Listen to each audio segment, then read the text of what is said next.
Besini. Onu var. Onun havu değil abi. Onun kinonun havu yani. Yok.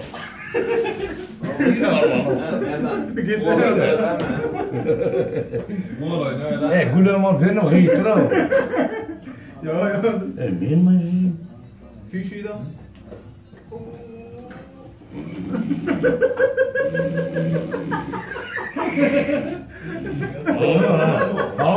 Havalı. Ben de izle. Ay kızan ha tavuğu. Ben bunu yapamam. Ne bir şey korkar. Benim numara yazıyor. Ama mastaj ediyor. Ben numara yazıyor. Hayırlı. Hadi kusartta böyle numara yazmam. Ne bunu? Ne bunu? Biliyor musun? Mısın canım? Burasının ben savunatım var.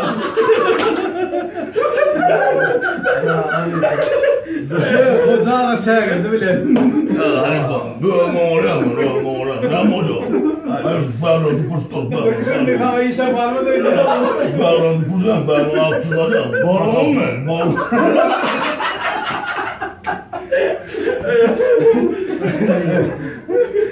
Mağara olma.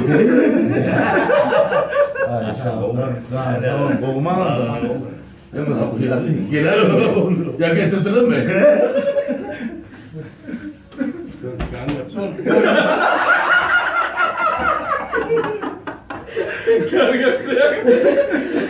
Çoraklığa çok acayip böyle. Çok boynu dogalı var hadi yine. Kum çakır ne kadar ne baba. Arada Boynu dolar.